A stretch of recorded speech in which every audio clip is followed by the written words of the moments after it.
Dobrodošli u novu sezonu podcasta Korak do rješenja. Ja sam Jelena Misita, a doktora Darija Jocića, vaskularnog hirurga, ja mislim znaju svi koji su gledali naše prethodne sezone podcasta. Danas, na specijalni zahtjev publike, a i zbog toga što mnogo ljudi koji se odluče da operišu vene ne znaju kako izgleda laserska operacija vena, pričamo upravo o ovoj intervenciji. Ova intervencija traje relativno kratko, a ljudima treba jako dugo da se odluče za nju. Danas smo tu da razbijemo neke mitove i predrasude. Dakle, doktore, dobrodošli u novu sezonu. Dobrodošli i vi i naši gledalci. I slušaoci, naravno. I slušaoci, naravno, pošto ćemo imati audio verziju ove epizode podcasta. O čemu se tu zapravo radi? Ljudi su spremni da decenijama trpe postepeno propadanje kvaliteta života, a operacija traje srazmjerno relativno kratko. Šta mislite, šta je razlog tome? Pa nemam pravi odgovor. Zaista nemam pravi odgovor, ali najgore je ili najbolje što nije pacijenti nemaju pravi odgovor. Često se pitaju šta sam ovoliko čekao ili ovoliko čekao. Jer evo danas mi je rekla pacijentkinja koju sam operisao pre 10 godina sam operisao jednu nogu, sada smo operisali drugu nogu. Upravo danas mi je rekla moj život pre te prve operacije i posle te operacije, to su potpuno dva različita života. Znači, njoj se kvalitet života popravio.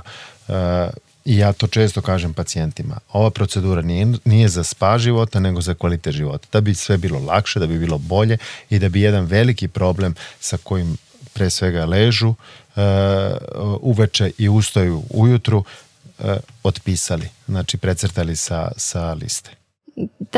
To se često koristi kvalitet života, to je apstraktna fraza većini ljudi. Šta znači kvalitet života? Koji su konkretno simptomi koji ljudi dovode kod vas na intervenciju? Pa pre svega pacijenti to vide na nogama da imaju neki problem. Oni to često kažu, ma nema veze, to je jedna venica i tako, i onda počnu polako da imaju tegobe. Prvo im bude nemir u nogama, težina u nogama, povremeno bolovi, svrab, tek nešto što im onako i zasvrbi negde u malom mozgu. To počne bude sezonski, leti najčešće, nakon toga počinje i zimi, pa onda bude povremeno i zimi i leti, pa onda bude često, onda bude periodično u smislu da je recimo jednom nedeljno i onda bude svakodnevno. I onda bude svaki dan, svako veče i celu noć. Često je to tako. Tako da se pacijenti pre svega navikavaju na te tegobe i polako ih tolerišu. Vide jedan čvorić i kažu nema veze, to vam je, naviknu se na taj problem, pa se pojavi drugi, pa kažu nema veze, tako da često misle i da je to samo estetski problem, međutim to je najmanje estetski problem. Pre svega je funkcionalan, a može da bude i estetski. Pre svega je znači zdravstveni problem, a može biti i estetski. Jer može biti i razlog brojnih komplikacija venske bolesti. Sad, kako izgleda intervencija od trenutka kad pacijent dođe? Kako dođe do toga da se radi intervencija? Šta prethodi intervenciji? Pre svega potrebno raditi pregled. Ultrazvučni pregled. Prvo se taj takozvani fizikalni pregled gde se vidi i noga dodirne i vidi se kakav je kvalitet kože, sve se to vidi. Popriča se s pacijentom, naravno, jer je važno da vidimo kakve su tegobe pacijenata, da li pacijent ima tegobe i šta je problem, zašto se obratio lekaru. Zatim potrebno raditi ultrazvučni pregled. Taj ultrazvučni pregled se pre svega radi u stojećem položaju gde se zaista utvrđuje odakle je problem, šta je uzrok i šta je osnovni uzrok problema. Je to taj famozni, izvinjavam se, color Doppler? To se tako zove? Color Doppler, ali u stojećem položaju. To je ono što je bitno i što razlikuje od color Doppler, recimo arterija vrata ili arterija nogu, venski Doppler koji gleda proširene vene i venski problem je drugačiji od color Dopplera za arterije nogu. Znači, potrebno je to uraditi i onda objasniti pacijentu šta je problem, gde je problem, kakva je bolest u pitanju i predložiti tip rešenja za pacijenta, predočiti mu koje su moguće komplikacije ukoliko se intervencija ne izvrši, a takođe i uzgredne pojave nakon intervencije. Znači, to je nešto što je neophodno uraditi i onda se pacijent, ukoliko se odluči za proceduru, za operaciju, onda se radi operacija. Koliko, sad, laserska operacija uopšte nije jedina intervencija koja je moguća, jedina vrsta operacija. U Centru za savremeno lečenje vena radi se više vrsta intervencija.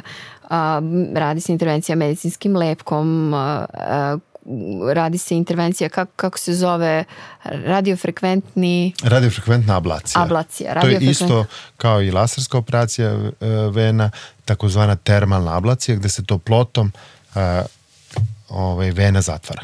Da, ali ipak laserska operacija vena je najčešći tip intervencije. Ja to kažem da je često kraljica intervencija, znači to jeste najčešći tip, ubedljivo najčešći tip intervencija, jer je za pacijente nekako najčešće najbolja, a takođe ima i najmanji broj stvari koje ometa sprovođenje te procedure. Znači, ukoliko gledamo anatomski, nije svaki pacijent sposoban i podoban u stvari za, recimo, terapiju medicinskim lepkom.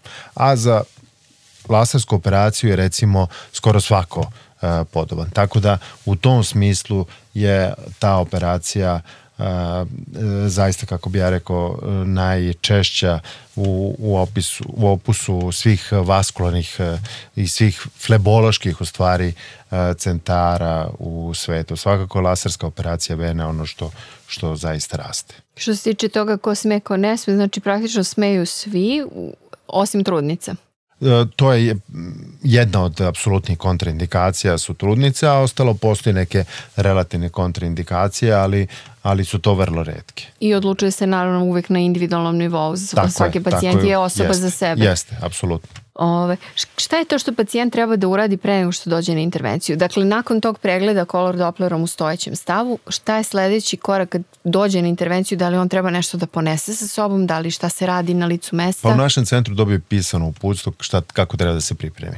I ne treba mnogo da razmišlja o tome, nego jednostavno dobije pisano uputstvo i prati tih 3-4 stavke koji su potrebne da se uradi ta procedura i to je dovoljno. Nije potrebno ništa specijalno, znači da ne bi ja sad objašnjavao posebno i svakako u našem centru se i to i usmeno prođe sa njim, objasne mu se sve stavke, ali dobije pisano uputstvo i isprati se to. Takođe, prilikom kontakta pred operaciju, jer se kod nas procedure i operacije se zakazuju, pred operaciju nazove neko sa klinike i popriča sa pacijentom i pita da li je uradio ono što je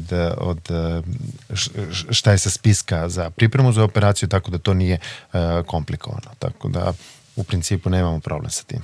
Kad dođe pacijent na zakazani termin, šta se onda dešava? Onda se presvuče i operišemo ga šalu na stranu. Koliko to traje? Svakako od kad dođe, dolaze u zakazano vreme, najčešće je tada i operacija, može da bude ili malo ranije ili 10 minuta ranije. Obično pacijenti dođu jedno 15 minuta ranije da bi pročitali pisano uputstvo kako izgleda operacija, takođe i da bi potpisali neke papire koji su neophodni za sprovođenje te procedure, da proverimo još jednom te papire koje je doneo. Znači 15 minuta pre zakazane intervencije, onda obično u zakazano vreme počinjemo sa procedurom. Pacijent se presvuče, mi fotografišemo noge da bi imali to stanje pre operacije, jer često ono što je meni tu fascinantno, da pacijenti imaju po 20 godina proširene vene, a onda posle 2 meseca kada dođu na kontrolu jednostavno ih zaborave.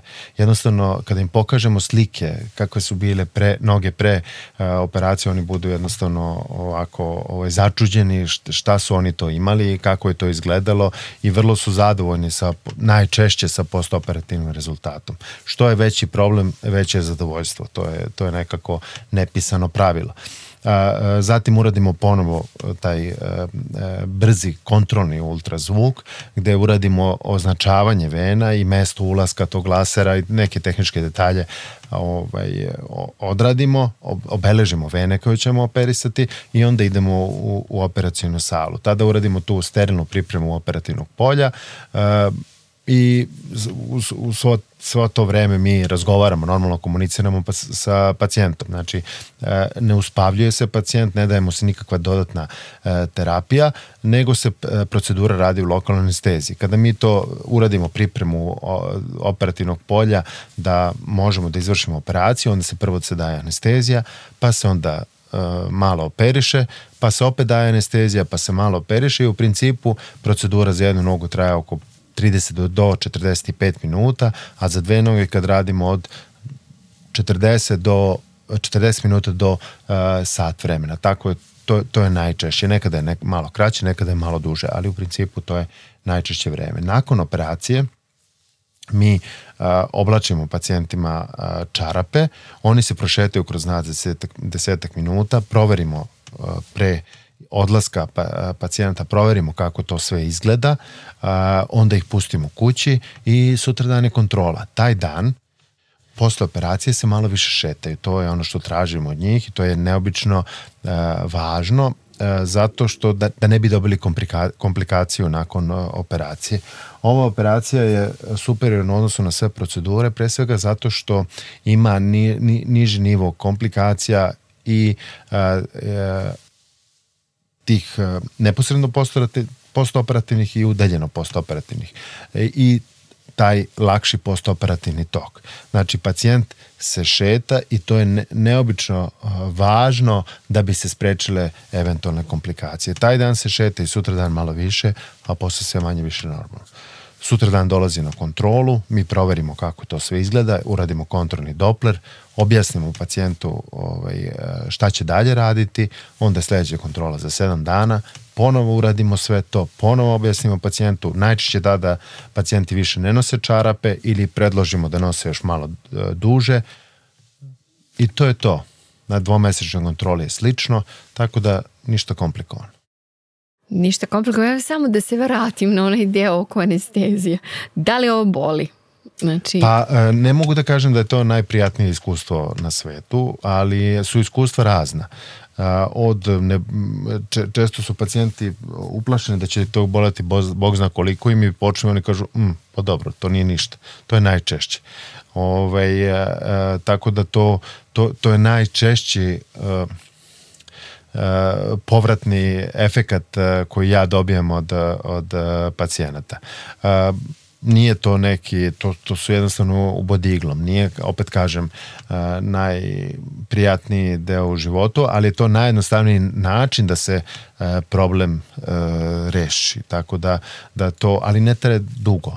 Znači, za jednu nogu kada radimo, to traje minut i po 2 i nije u kontinuitetu, nego to je 10-15 sekundi, 20 ili 25, dajemo anesteziju i to opet nije sve istog intenziteta, to je 3-4 uboda, pa onda radimo, pa opet tako dajemo anesteziju, pa malo radimo. Znači nije u kontinuitetu 2 do 4 minuta, nego je isprekidano, tako da to nije tako strašno.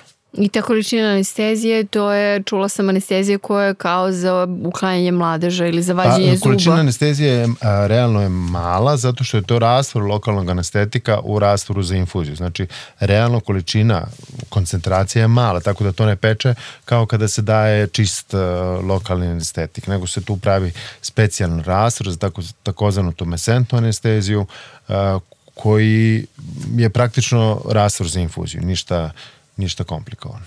Da, i samo još jedna stvar, da li postoje neki rizici, malo smo pričali o tome, malo ste rekli nešto na početku, postoje neki rizici kad sme da se operiše, kad ne sme, znači procenjuje se naravno individualno, znači da li postoje neki rizici, neke komplikacije na koje bi trebalo posebno obratiti pažnju? Pa svakako se recimo u akutnom tromflebitisu baš ne operiše odmah pacijent. Mislim, to su... Šta je akutni tromflebitis? To je upala površinskih vena, to je strom u površinskim venama koji je nastao neposredno pred operaciju. Tako da je to nešto što je po najnovijim vodičima, ranije se to nije tako mislilo o tome, ali najnoviji vodiči dobre kliničke prakse evropski preporučuju da se operišu pacijenti 3 meseca nakon prve upale vena, nakon, u stvari poslednje upale vena, da se sačeka 3 meseca. Tako da, eto, to bi bilo nešto što bi, eto, izdvojio. A imam, recimo, naravno, trudnice se ne operišu, ima još stanja koje zahtevaju neku posebnu pažnju, ali se svakako, ukoliko postoji potreba, ti pacijenti upućuju na dodatne ispitivanje. Ukoliko je potrebna neka hematološka obrada, onda se upute hematologu, tako da svakako je ova metoda skopčana sa minimalnim perioperativnim rizikom. Da, zato je možda i kraljica tih metoda. Pa recimo. Da, i kad se odlučuju ljudi i studije koje se rade, uglavnom potvrđuju da je ovo najbezbednije i sa najvećim stepenom efikasnosti intervencija. Pa svakako je u razvijenim zdravstvenim sistemima, kada se poređaju po preporukama, na prvom mestu. Endovenska termalna ablacija je na prvom mestu. Znači, ukoliko pacijent, eto, praktično ću parafrazirati, to jest neću baš tačno citirati, ali britanski vodič kaže, ukoliko je pacijent ima venski problem, ima problem koji može da se reši operacijom, njega ne treba mu preporučivati pre svega nošenje elastičnih čarapa kao prvu meru lečenja. Znači, to je pogrešno. Nego mu ga uputiti da se to interventno reši. Na prvom mestu kao prva preporučena metoda je takozvana endovenska termalna ablacija, što je i laserska operacija vena, gde se znači toplotom zatvara ta vena kao procedura koja je sa najboljim rezultatima uz najmanje rizika. Ukoliko nije moguće raditi lasersku operaciju vena, tada se predlaže pacijentu da se radi skleroterapija penom. Ukoliko nije moguće raditi skleroterapiju penom, pacijent se upućuje na otvorenu hirurgiju. Ukoliko nije na to moguće, predlaže se pacijentu nošenje elastičnih čarapa. Znači, tek kad nema izlaza drugog, predlaže se nošenje elastičnih čarapa. Međutim, najveći broj pacijenata, daleko najveći broj pacijenata je pogodan za ove laserske procedure, tako da je te procedure moguće raditi kod najvećeg broja pacijenata. Ja se nadam da smo odgovorili na većinu pitanja koje ljudi postavljaju bilo putem našeg sajta ili preko društvenih mreža. Ovo je bilo sve za ovu epizodu o laserskim operacijama. Ako neko ima pitanja na koje mi nismo pružili odgovor u ovoj epizodi, pišite nam. Možete nas kontaktirati i putem naloga na društvenim mrežama, a mi ćemo se potruditi da na ta pitanja odgovorimo u nekoj od narednih epizoda. Hvala na slušanju i do sledeće epizode. Hvala, doktore. Brzo se čujemo opet. Da.